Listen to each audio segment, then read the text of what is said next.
ত্রয়োদশ জাতীয় সংসদ নির্বাচনের পর একটি সুন্দর বাংলাদেশে একটি সরকারের শপথ গ্রহণের জন্য অপেক্ষারত থাকার কথা, কিন্তু এমন একটি সময়ে আমাদেরকে রাজপথে থাকতে হচ্ছে।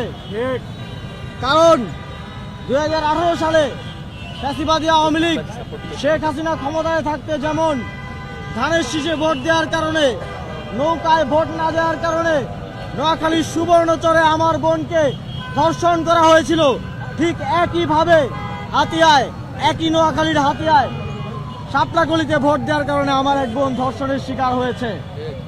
আপনারা দেখেছেন নির্বাচনী প্রচারণার সময় যারা 2018 সালে ধর্ষণের সাথে জড়িত ছিল তাদেরকে বিএনপি তাদের নির্বাচনী প্রচারণায় কাজে লাগিয়েছে। আমরা সেদিনে বুঝেছিলাম বিএনপি সেই ধর্ষকদেরকে নির্বাচনী প্রচারণায় শেল্টার দেওয়ার মধ্য দিয়ে আবারও মা বোনদেরকে একটা মেসেজ দিতে চেয়েছে, যদি এবারও বিএনপিতে ধানের শীষে ভোট না দেওয়া হয় তাহলে মা বোনদের একই পরিণতি হতে চলেছে। দুঃখজনকভাবে আমরা দেখলাম সেটা বাস্তবায়িত হলো। গতকালকে হাতিয়াতে আমাদের সেখানকার প্রার্থীকে শাপলাকলিতে ভোট দেওয়ার কারণে 3 সন্তানের জননীকে সেখানে গণধর্ষণ করা হলো। অত্যন্ত লজ্জার সাথে আমরা দেখছি বাংলাদেশের মিডিয়া যেন শপথ গ্রহণের আগেই বিএনপিকে তারেক রহমানের সামনে সেজদায় রত হয়েছে। আমরা আজকে শপথ গ্রহণের আগেই দেখলাম একজন সাংবাদিক আগেই জিজ্ঞেস করে নিচ্ছেন, আপনি অভয় দিলে প্রশ্ন করব, না হলে করব না। এবং এই সিদ্ধান্তের শাস্তি হিসেবে বিএনপি ক্ষমতায় আসার আগেই তাদেরকে জায়গায় জায়গায় ধর্ষণ এবং ধর্ষণের হুমকি এবং জায়গায় জায়গায় বিভিন্ন ধরনের ভয় দেখিয়ে, আরেক মিডিয়া দেখলাম উপভোগ করার হুমকি দিয়ে তারা এই প্রতিশোধ নিচ্ছে। হামলা হয়েছে, যেই লুটপাট হয়েছে এবং ধর্ষণ হয়েছে সবগুলোর বিচার নিশ্চিত করার দাবি জানাচ্ছি।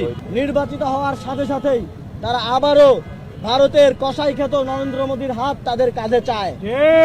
আমরা বাংলাদেশের জনগণ শেখ হাসিনার ফ্যাসিবাদী সরকারের সময়ও 2021 সালে মোদী বিরোধী আন্দোলনে আমাদের ভাইয়েরা জীবন দিতে চিন্তা করে নাই।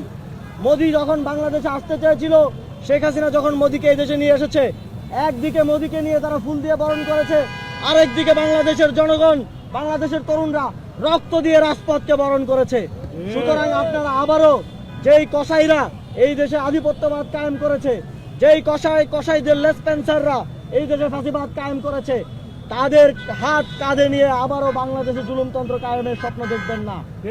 আমরা জাতীয় নাগরিক পার্টির পক্ষ থেকে বলছি, আধিপত্যবাদের বিরুদ্ধে, সার্বভৌমত্বের পক্ষে আমরা এই নির্বাচনে আপনাদের থেকে ম্যান্ডেট চেয়েছি, আপনারা ম্যান্ডেট দিয়েছেন। আমরা সেই ম্যান্ডেটের সম্মান অক্ষুণ্ণ রাখব এবং নরেন্দ্র মোদী যদি বাংলাদেশে কোনো সরকারের শপথ গ্রহণ অনুষ্ঠানে আসে তাহলে আমাদেরকে ভেবে দেখতে হবে আমরা সেই শপথ গ্রহণের নির্লজ্জ অনুষ্ঠানে উপস্থিত হব কি হব না।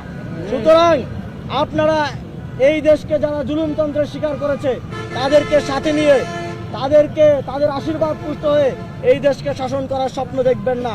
এই দেশের জনগণকে সাথে নিয়ে এই দেশের জনকল্যাণের জন্য আপনারা কাজ করবেন এই আশাবাদ ব্যক্ত করছি।